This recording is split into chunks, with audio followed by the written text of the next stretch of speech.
At kung dadami na sila, ay madali na lang para sa inyo na mag-alaga ng maraming kambing. Ganon din sa mga tinanim nyo na mga halaman.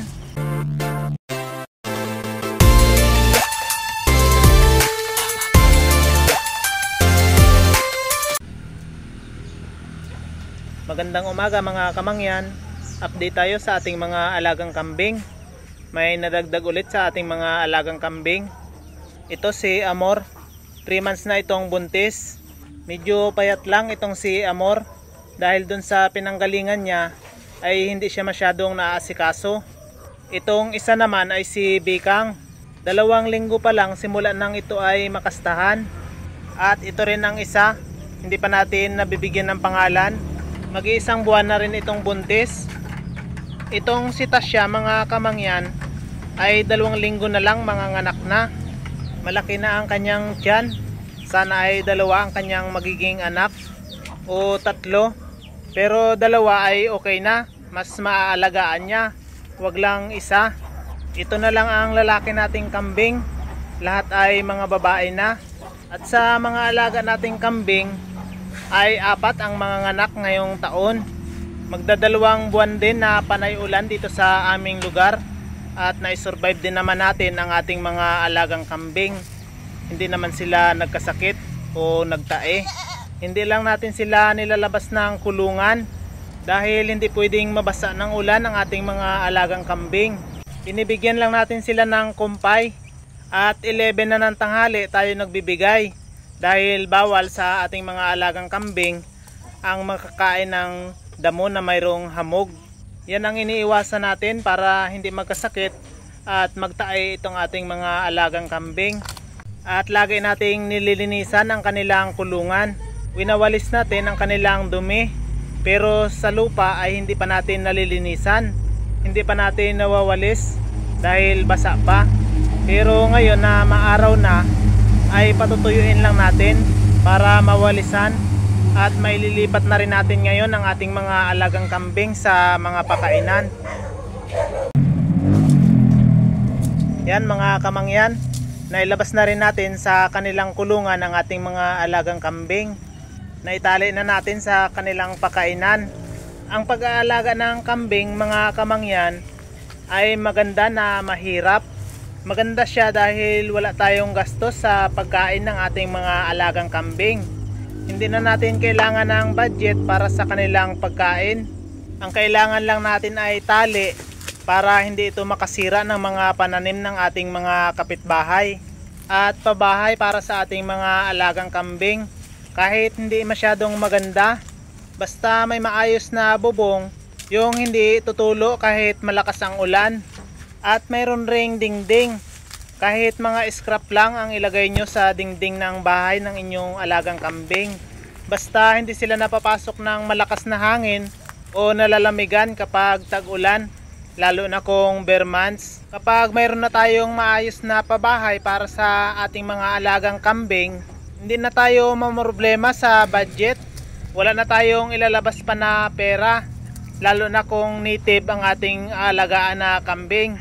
Tulad dito sa pag-aalaga ko ng kambing, itong mga alaga kong kambing ay mga native lang. Mas maganda kasi alagaan ang native lalo na kung nag-uumpisa ka pa lang sa pag-aalaga ng kambing. Ang mahirap naman sa pag-aalaga ng kambing ay yung pagpapastulan natin. Tulad dito sa aking area ay wala akong malawak na pagpapastulan ng aking alagang kambing.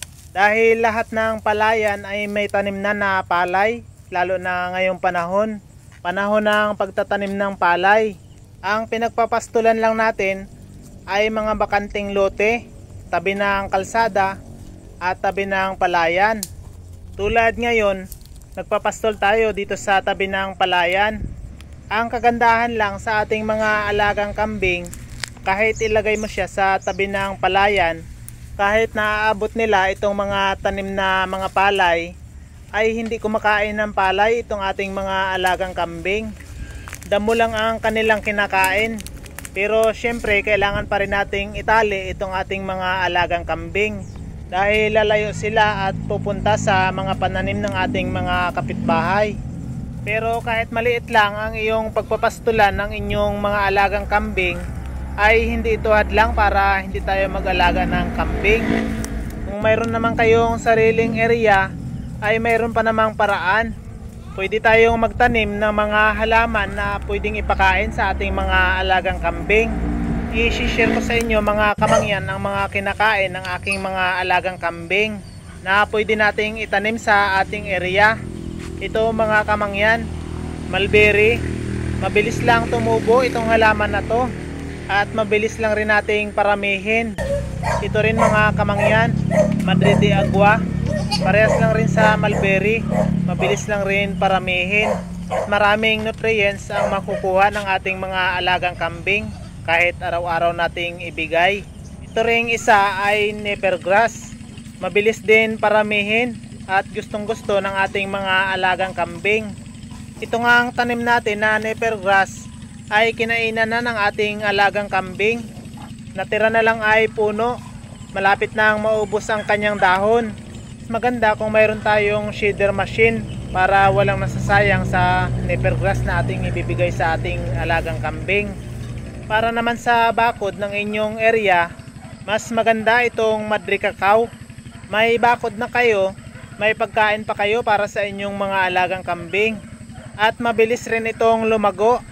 Habang pinuputulan natin para sa ating mga alagang kambing, ay lalong dumadami ang sanga. Ito rin mga kamangyan, ipil-ipil. Gustong gusto yan ng ating mga alagang kambing. Maganda rin na pamuste sa inyong bakod. Tingnan nyo ito mga kamangyan, nung pinutulan ay lalong lumago. Mas marami ang maibibigay nyo sa inyong mga alagang kambing.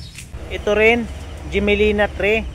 Kinakain rin ito ng ating mga alagang kambing, pero wag lang lagi, paminsan-minsan lang nating ibibigay. Ang puno naman itong Gimelina tree, kapag malaki na ay pwede nating ipatsinso para magamit natin sa ating bahay. Maganda rin na itanim natin sa ating bakod itong malunggay. Gustong gusto rin ito ng ating mga alagang kambing. Napapakain na natin ang ating alagang kambing. Mayroon pa tayong gulay panghalo sa lulutuin nating ulam. Ito naman ang siniguelas. Gustong gusto rin yan ng ating mga alagang kambing kahit araw-araw pa natin itong ibigay. Ang dahon ng mangga mga kamangyan ay pwede rin nating ibigay sa ating mga alagang kambing, pero paminsan-minsan lang, tuwing panahon lang ng tag-ulan. Marami pa tayong pwedeng itanim mga kamangyan, tulad ng puno ng talisay, katuray, saging. Kaya hindi problema kahit maliit lang ang ating area. Kung gusto talaga natin at plano nating mag-alaga ng kambing, ay marami namang paraan. Kailangan lang natin na maging madiskarte. Kung hindi ka pa naman marunong sa pag-aalaga ng kambing, ay okay lang yun mga kamangyan. Basta desidido ka talaga na mag-alaga ng kambing. Kailangan lang na mag-umpisa ka muna sa kakaunting kambing. Dahil pinag-aaralan mo pa lang ito. Huwag ka muna mag-aalaga ng marami. Dahil kapag nagkasakit ang iyong alagang kambing, ay hindi mo agad ito maasikaso. Lalo na kung sabay-sabay na nagkasakit ang iyong alagang kambing. May stress ka at baka mawalan ka na ng gana sa pag-aalaga ng kambing.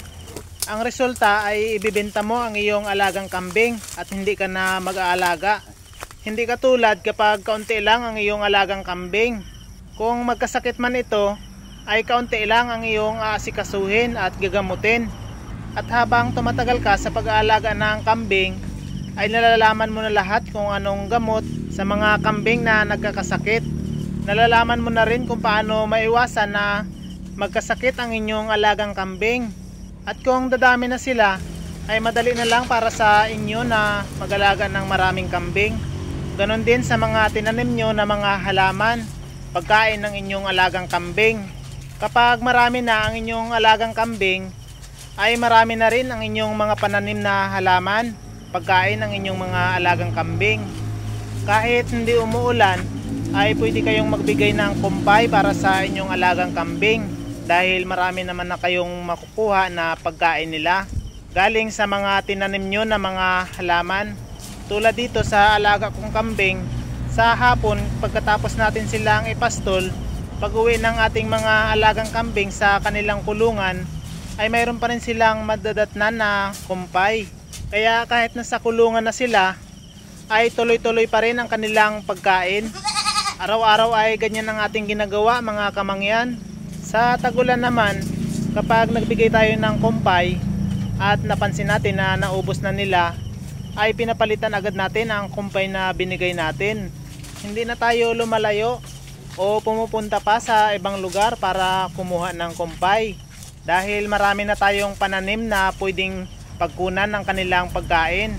Ganyan lang ang gawin nyo mga kamangyan kung gusto nyo talaga na mag-alaga ng kambing at magparami nito.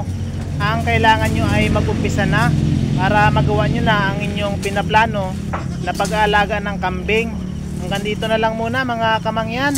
Sana ay may natutunan kayo sa ating video. Maraming salamat sa mga OFW na patuloy na sumusuporta sa aking channel. Sa mga subscriber at silent viewer, maraming salamat po. At sa ngayon pala nakapanood ng aking video, kung nagustuhan nyo po ito, ako po ay humihingi ng pabor na paki-like, subscribe at pakipindot na rin ang notification bell para lagi kayong updated sa mga susunod pa na video na ating gagawin. Maraming salamat mga kamangyan. Happy farming! Bye bye!